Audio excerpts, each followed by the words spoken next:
Special thanks to Alan, Scott, and Jason. Um, I didn't see that song live, but I remember watching it on Facebook 2 years ago and feeling those same chills all up and down my spine. That's just a beautiful song, and thanks. And also a thanks to Megan for preaching the sermon early. You got the message, and you're welcome to get a cup of coffee and come back in 15 minutes. um, So, our reading today around these three kings may seem like um, a million miles away and eons away from a riot in our capital and the thousands that have died this week from a pandemic. Perhaps it is, but I think they speak to one another. So, I ask you to go on a journey with me. At the end of our block is a life-size nativity out in front of a church. And Wilma indulged me in the clip you just saw to read our scripture next to the Magi on the lawn.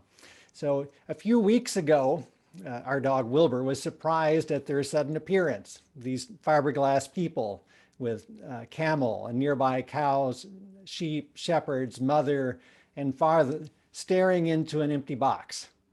And over these last few weeks, we've often stopped by so he could sniff and poke his head around the manger until a baby finally appeared in the box on Christmas, covered as it was by a blue with white polka dot swaddling clothes. On the other side of the church from baby Jesus, the three kings had been walking in place for a month. And par for the course this year, they never actually made it to the manger. Leaning into a step not taken, those fiberglass kings are still gazing ahead, but never arriving, even on Epiphany before the Christ child. Kings. So in some parts of the world, Three Kings Day, Epiphany, it's called Dia de los Reyes. It's celebrated with more anticipation than Christmas Day itself. There are religious parades of the kings, there are festive dinners, a cake with the baby Jesus hidden inside, gifts, festive meals, and kings. In the delightful Christmas opera, Mole and the Night Visitors, the three kings from the east stop by the home of a peasant woman with her son. Some of you will remember 30 years ago, Janine Sherwin's soaring voice as the mother in the production of Amal that we did at Metro in the sanctuary. And you can also remember those noble and silly kings who delight the boy and the townspeople. You know these kings. In our celebrations, nativity sets, our popular artistic imagination, the Magi, they're always kings, always three, at least one of them dark-skinned, traveling on camels from unknown countries in the East, where, in spite of their odd beliefs, they've been drawn to see this child for themselves. They've seen a sign in the sky, a star, that speaks to everyone and draws these people to God's self. Matthew is the only gospel writer to include these wise ones in his account of the birth of Jesus. And though we often call them kings, the text says that they are magi. And even though they brought three gifts, we really have no idea how many there were. Some of the first accounts thought there were two, or maybe a dozen, or a large caravan. And were they only men? Probably not. Magi, it's the word from which we get magician. In Matthew's time, it could have meant the priestly astrologer, astronomers of ancient Persia. And more generally, magi were the mystics, dreamers, interpreters of dreams. They looked for signs in the sky and in the stillness of our sleep. They listened to the midnight murmurings of other seekers. And with these glimpses, they sought to weave together wisdom, truth, light, prophecy with the stuff of the world. Sages, wise ones, shamans. Today, maybe psychotherapists and spiritual directors. artists. I like that the child Jesus was sought by wise dreamers, ones who shouldn't have known where to look, dreamers who sought the light far from their own tradition. So, as Megan reminded us, this moment when star, dream, magi, journey, gift, and Jesus meet is a day that the church has called Epiphany. Epiphany. It means manifestation, a revealing, a seeing of what is real, a dream told, a dream revealed. The last of 12 days of Christmas. Epiphany. It's done. It's okay to take down the tree. So we're celebrating Epiphany on this Sunday and are delighted, of course, to have the Star of Bethlehem joining our service this morning. But the actual day of Epiphany this year was January 6th, Wednesday. Yes, that Wednesday. This year, Epiphany pulled back the curtains on both the beautiful and the ugly. I woke January 6th to learn that a black man had been elected to the United States Senate from Georgia for the very first time. Raphael Warnock is someone I know. I first met him 2 decades ago when he was a PhD student at Union Seminary. I've heard him preach. I've watched him march and witness. I've seen him pastor Ebenezer Baptist. He was elected on a promise of hope, healthcare, living wages, and racial justice. I woke on Epiphany morning to a dream of one step forward in a long and difficult walk to racial equality. A few hours later, we all watched a very different Epiphany. We watched, as in a dream, angry crowds egged on by lies, a noose hanging from a gallows on the Capitol lawn, a president inciting a mob, that mob crashing down doors, Confederate flags parading through the halls of Congress, a person shot, and in the midst of it, I saw a flag that said Jesus 2020. I woke on Epiphany afternoon to a nightmare of conspiracy theory spurred on by naked political ambition and white fear. Both Wednesday morning's dream and afternoon's nightmare are epiphanies, manifestations of what is real. And both speak to me as a white Christian American. They shine a light on the moment in which we live. Epiphanies are not easy. They're not comfortable, nor are they always safe. Epiphany 2021 reminds me that the Magi found Jesus only after an encounter with Herod, the king of Judah. And he was one of a succession of disastrous Herods on the throne in Jerusalem, hungry for power, insecure in his position, oppressing a religious minority.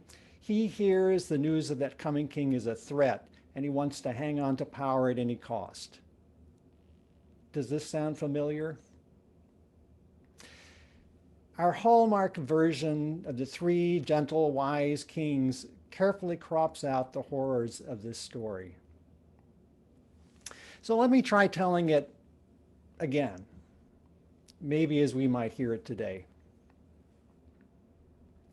Once upon a time, when there was a cruel, narcissistic man ruling over the Jews, a caravan of dreamers came to Jerusalem. They asked, "Where is he, the one who will replace you?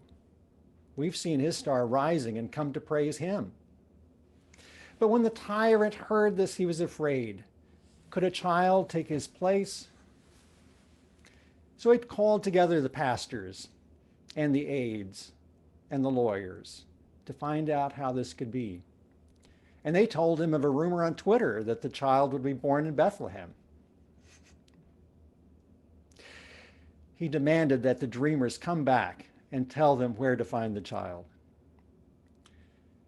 But the dreamers were dreamers. And they dreamed a word from God that sent them another way. And they were not the only one. Joseph also had a dream. And he dreamed a word, the truth and the danger. So Joseph and Mary and Jesus left, and they also went another way. They became refugees to Egypt, where Jesus would grow in the shelter of his family until Herod was gone.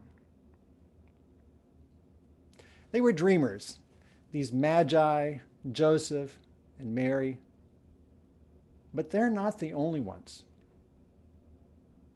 You and I, this country, we are dreaming. We are looking. We're looking for that star and where it hovers. For what do you dream? What is the star that you follow?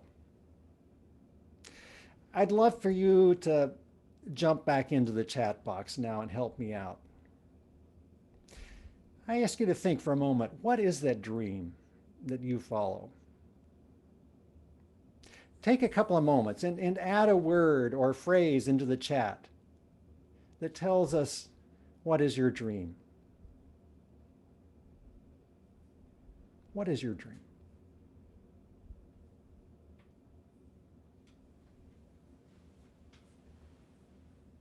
Belonging, safety, justice, love, abundance. What is your dream? Peace, civility.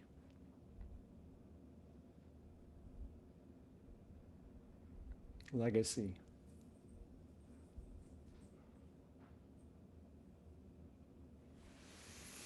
Continue to think about those dreams and feel free to add them to the rest of the service. An elevator, yes, praised be. When we moved to New York in 1987, Metro Baptist Church was very much still a dream. It was a place where a couple of dozen people had dared dream that a building we couldn't afford and a ministry we couldn't staff was following our star. That dream led us to pile our things into a U-Haul and drive 2,000 miles east until our star settled over 410 West 40th Street. And like many of you following the dream to New York, we had little money in our pocket, no apartment, and a vague idea of how to make things work. But that dream was infectious. A building with bad plumbing on the backside of the Port Authority was a place God might call home. It was a place we dreamed of finding Jesus. Today, we find ourselves still looking, seeking in and around Metro for the way God has revealed and urging us on to a different way home.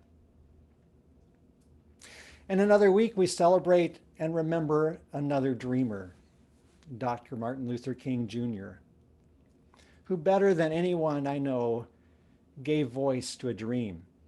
57 years ago, he spoke to a crowd in Washington, not far from where our current president spoke on Wednesday. And King dreamed, "I have a dream that one day this nation will rise up and live out the true meaning of its creed. We hold these truths to be self-evident, that all men are created equal. I have a dream," he said, "that my 4 little children will one day live in a nation where they will not be judged by the color of their skin, but by the content of their character. I have a dream," he said. Almost 6 years later, a dream. At times we think we are closer, at times so far away. The Magi saw a dream that shook them out of their homes. In this year of pandemic, many of us locked in our homes can only journey to another room or down the block. And perhaps the stars of our dreams hover over our books, conversations, and yes, our Zoom gallery views. I don't yet know how to make sense of the dreams and nightmares that coexist under the star of Epiphany this year.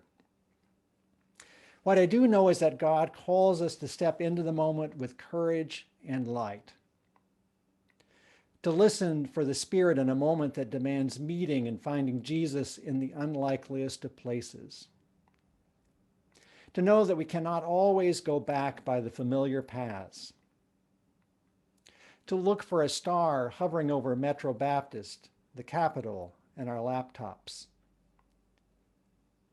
to seek Jesus where he may be found, to offer him gifts of praise, to turn around and go to new roads where the Spirit leads. John Lennon wrote the song Imagine 50 years ago. In this year of pandemic, it's taken up and been sung by many. You may remember way back in mid-March, less than a week into the first shutdown, several celebrities recorded it, and days later it had millions of views. Imagine, he said, all the people living for today. Imagine all the people living life in peace. Imagine all the people sharing all the world. You may say I'm a dreamer, but I'm not the only one. I hope someday you'll join us and the world will be one. No, we're not the only ones. Wise ones still follow stars, and God still enlivens dreams. Jesus still waits to be found. As Mary Foskett, a former Metro member and a current professor at Wake Forest, wrote this week, Epiphany, it's a time to wake up and to remember the call to seek diligently, to travel bravely, to see more fully, and to resist the false powers of this world. May it be so. As we end today, we were talking as a staff, we would love to send you out with the gift of a word, if you wish, a star to follow this year. And if we were all sitting in the sanctuary, we would take around baskets of physical stars with words written on them.